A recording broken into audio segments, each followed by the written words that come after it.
আসসালামু আলাইকুম। সংবাদে আপনাদের সবাইকে স্বাগত জানাচ্ছি। আমি ফিরোজ তোহা। শুরুতেই সংবাদ শিরোনাম। বাংলাদেশের সর্বশেষ গুরুত্বপূর্ণ আপডেট সংবাদে আপনাকে স্বাগত। শুরুতেই সংবাদ শিরোনাম, পরে বিস্তারিত। শুরুতেই জানিয়ে দিব, এইচএসসি পরীক্ষার্থীদের জামিনে সহায়তা করবে সরকার। কোটা সংস্কার আন্দোলন ঘিরে সাম্প্রতিক সহিংসতার ঘটনায় আটক শিক্ষার্থীদের মধ্যে কেউ যদি এইচএসসি পরীক্ষার্থী হয় তাহলে তার জামিনে সহায়তা করবে স্বরাষ্ট্র মন্ত্রণালয়। এরপর জানিয়ে দিব, ছাত্র জনতার গণমিছিল আজ।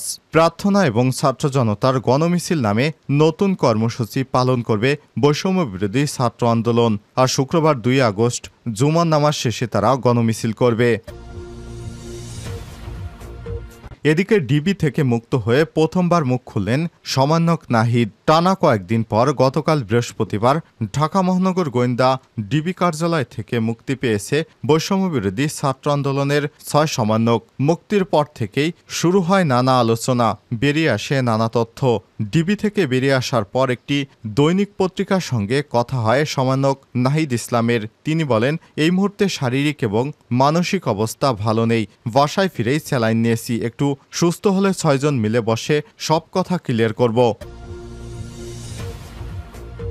এদিকে আবার ডিবি থেকে মুক্তর পর আসিফ মাহমুদের স্ট্যাটাস। ঢাকা মহানগর গোয়েন্দা বিভাগের ডিবির কার্যালয় হেফাজত থেকে অবশেষে বৃহস্পতিবার 1 আগস্ট ছাড়া পেয়েছেন কোটা সংস্কার আন্দোলনের 6 জন সমন্বয়ক। ডিবি কার্যালয় থেকে মুক্তির পর সামাজিক যোগাযোগ মাধ্যম ফেসবুকে স্ট্যাটাস দিয়েছেন বৈষম্যবিরোধী আন্দোলনের অন্যতম সমন্বয়ক আসিফ মাহমুদ। এদিকে সাংবাদিকদের দেওয়া বার্তা মুছে ফেললেন সাজিশ। ডিবি কার্যালয় থেকে মুক্তির পর সাংবাদিকদের উদ্দেশ্যে দেয়া বার্তাটি মুছে ফেলেছেন বৈষম্যবিরোধী ছাত্র আন্দোলনের অন্যতম সমন্বয়ক সাজিশ আলম। বৃহস্পতিবার 1 আগস্ট সন্ধ্যার পর হোয়াটসঅ্যাপে সাংবাদিকদের উদ্দেশ্যে বার্তাটি দিয়েছিলেন তিনি। এবং সর্বশেষ জানিয়ে দিব, ইন্টারনেট ভিত্তিক অবকাঠামো নিয়ে দুশ্চিন্তায় বাংলাদেশের ব্যাংক খাত। বিকল্প ব্যবস্থা নিয়ে চিন্তা। সরকারি চাকরিতে কোটা সংস্কার ব্যবস্থার দাবিতে শিক্ষার্থীদের আন্দোলন সহিংসতায় রূপ নিলে গত 16 জুলাই রাতে সব ধরনের সংযোগ বন্ধ করে দেয় সরকার। এতে দেশে ব্যাংক খাতসহ ইন্টারনেট অবকাঠামো ভিত্তিক সব সেবাই বন্ধ হয়ে যায়। এর প্রভাব পড়েছে রপ্তানি এবং প্রবাসী আয়ে। এমন পরিস্থিতিতে ইন্টারনেট ভিত্তিক ব্যাংকিং বিকল্প মাধ্যম খুঁজছে দেশের বাণিজ্যিক ব্যাংকগুলো। এই বিকল্প মাধ্যমগুলো ব্যবহার করে ইন্টারনেট বন্ধ থাকার পরেও সব ধরনের ব্যাংকিং সেবা দেওয়া যাবে। গতকাল বৃহস্পতিবার বাংলাদেশ ব্যাংকের প্রধান কার্যালয়ে বাণিজ্যিক ব্যাংকগুলোর ব্যবস্থাপনা পরিচালকদের এক বৈঠকে এ বিষয়ে আলোচনা হয়েছে। প্রিয় দর্শক, এতক্ষণ শুনছিলেন সংবাদ শিরোনাম, এবারে বিস্তারিত। তবে তার আগে বন্ধুরা, অনুরোধ থাকবে সংবাদটিতে একটি লাইক দিয়ে দিন। আর বন্ধুরা, আপনি যদি আমাদের এই চ্যানেলে নতুন হয়ে থাকেন, সংবাদটি দেখতে দেখতে চ্যানেলটি সাবস্ক্রাইব করে রাখুন, যাতে করে আমাদের লেটেস্ট আপডেট সংবাদগুলো সবার আগে আপনার কাছে পৌঁছে যায়। আর বন্ধুরা, কমেন্ট করে জানিয়ে দিন বিশ্বের কোন দেশ থেকে বা বাংলাদেশের কোন জেলা থেকে আমাদের সংবাদটি দেখছেন এবং শুনছেন। এবারে বিস্তারিত।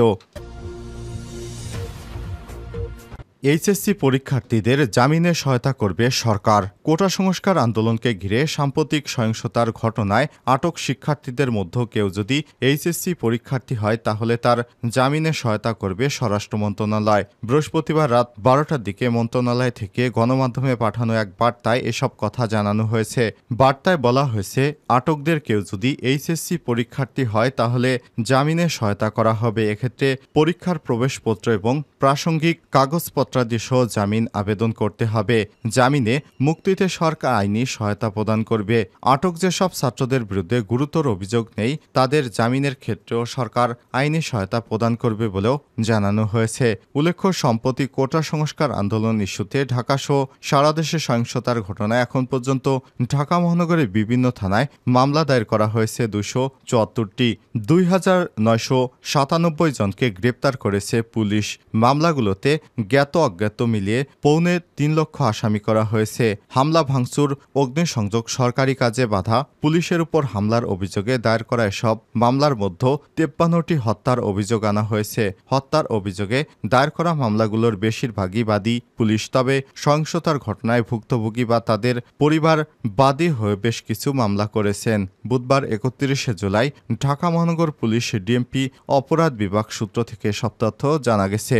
এর আগে মঙ্গলবার দুপুরে ডিএমপির যুগ্ম কমিশনার অপারেশনস বিপ্লব কুমার সরকার জানিয়েছেন, ডিএমপির 50টি থানায় 264টি মামলা করা হয়েছে, আরও 5টি মামলা প্রক্রিয়াধীন। এসব মামলায় প্রায় 2850 জন গ্রেপ্তার করা হয়েছে। ছাত্র জনতার গণমিছিল আজ। প্রার্থনা এবং ছাত্র জনতার গণমিছিল নামে নতুন কর্মসূচি পালন করবে বৈষম্য বিরোধী ছাত্র আন্দোলন। আর শুক্রবার 2 আগস্ট জুমার নামাজ শেষে তারা গণমিছিল করবে। বৃহস্পতিবার 1 আগস্ট বৈষম্য বিরোধী ছাত্র আন্দোলনের সমন্বয়ক আব্দুল কাদের প্রেরিত এক বার্তায় সব তথ্য জানানো হয়। বার্তায় বলা হয়েছে, আপনারা জানেন আমাদের কোনো ব্যক্তি স্বার্থের জন্য আন্দোলন করছি না। আমাদের আন্দোলন আপনার এবং আপনার সন্তানের মুক্তির জন্য। কি অপরাধ ছিল আমাদের? সাংবিধানিক অধিকার চাওয়াটাকে আমাদের অপরাধ? কি অপরাধে শত শত ভাইদের হত্যা করা হলো? আমরা এর জবাব জানি না, কিন্তু আজ জবাব ও বিচার না নিয়ে আমরা আমাদের আন্দোলন থামাবো না। জাতির এই দুর্দিনে আন্দোলনে অংশ নেওয়া অপরাধে শহীদ, আহত, পঙ্গু, গ্রেপ্তার হওয়া সকলের স্মরণে শুক্রবার দেশব্যাপী প্রার্থনা এবং ছাত্র জনতার গণমিছিল কর্মসূচি ঘোষণা করছি। কর্মসূচি অনুযায়ী হত্যা, গণগ্রেপ্তারের প্রতিবাদে এবং শিক্ষার্থীদের 9 দফা দাবি আদায়ের লক্ষ্যে শুক্রবার 2 আগস্ট মসজিদে জুমার নামাজ শেষে শহীদদের কবর জিয়ারত, মন্দির, গির্জাসহ সকল উপাসনালয়ে প্রার্থনার আয়োজন এবং জুমার নামাজ শেষে ছাত্র জনতার গণমিছিল অনুষ্ঠিত হবে। শ্রমিক, পেশাজীবী, সাংস্কৃতিক কর্মী, গণমাধ্যম কর্মী, মানবাধিকার কর্মী, বুদ্ধিজীবী, আলেম ওলামা সহ বাংলাদেশের সকল স্তরের নাগরিকদের প্রতি আহ্বান জানাচ্ছি যে আগামীকালের প্রার্থনা এবং ছাত্র সমাজের নাগরিকদের প্রতি আহ্বান জানাচ্ছি প্রার্থনা এবং ছাত্র জনতার গণমিছিল কর্মসূচিতে স্বতঃস্ফূর্তভাবে সফল করে তুলুন। মসজিদের ইমাম, খতিবদের প্রতি আহ্বান জানাচ্ছি আপনারা জাতির এই ক্লান্তি লগ্নে চুপ থাকবেন না। মসজিদের মেম্বার থেকে প্রতিবাদের ঘোষণা দিন। মাদ্রাসা শিক্ষক এবং ছাত্রদের প্রতি আহ্বান জানাচ্ছি আপনারাই জাতির দুর্দিনের কাণ্ডারি। এই দুঃসময়ে ঘরে বসে না থেকে হত্যা, গণগ্রেপ্তারের প্রতিবাদ এবং 9 দফা দাবি আদায়ের লক্ষ্যে বাদ জুমা মসজিদ ও মাদ্রাসা থেকে ছাত্র জনতার গণমিছিল বের করুন।